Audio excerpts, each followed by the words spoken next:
1613 to 14. Scene 1. At the English colony of Jamestown, Virginia, sporadic Indian raids by Chief Powhatan's Brave on the settlement brings a reprisal from Captain Argyle, who burns down the village. In an attempt to prevent further trouble, Argyle then bribes another Indian chief, Episoles, with a copper kettle to persuade Powhatan's daughter, Pocahontas, to go aboard Argyle's ship. The chief succeeds, and Pocahontas becomes Argyle's hostage and is transferred to Jamestown. Scene 2. Pocahontas becomes Christian and is married off at Jamestown to the Secretary of the Colony, John Rolfe. Presiding at the ceremony is the Reverend Richard Buck from Windham in Norfolk. Witnesses include Pocahontas's uncle and 2 brothers. Captain Argyle succeeds in persuading an Indian tribe at Chickahominy to accept King James I as their paramount ruler. Scene 3. The settlers at Jamestown trade with England in barrels and tobacco. The start of what will become in decades to come the flourishing Virginia tobacco industry. John Rolfe becomes a successful planter.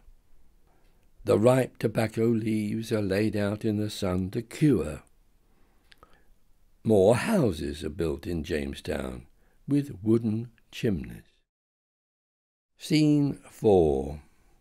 Captain John Smith, having recovered from his wounds in England, returns to American waters and goes whaling off the coast of today's New Hampshire, with not much success.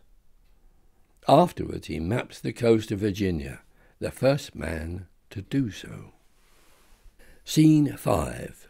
Before returning to England, Smith pays for his voyage by trading pins, beads, mirrors and tools with the Indians in exchange for furs. When he gets back home, he loses no time in publishing his new Virginia maps to anyone interested in colonisation, including the young 14-year-old Prince Charles. Together they name potential new settlement areas, including Plymouth, destined to be the future landing spot for the Pilgrim Fathers 6 years later. The gatehouse of Wolsey's College in Ipswich is only shown on the panel as an interesting structure. The dog is a King Charles Spaniel. This panel was stitched by the Exeter New World Tapestry team led by Joan Roncarelli. The first stitch was made on September the 4th, 1989 by Mr. Patrick Taylor, Regional Administrator of the National Farmers Union at Agriculture House, their headquarters in Exeter. The last stitch was made on April the 11th, 1991 by my wife Sheila at the same venue. The shield of the coat of arms of particular interest in this panel is that of John Smith.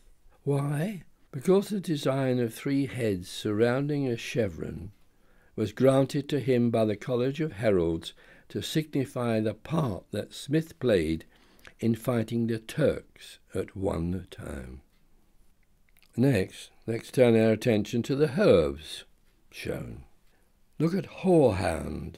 Not only is it a smelly plant, but a stinking plant, and was used in the old days against stinking ulcers and the bite of mad dogs.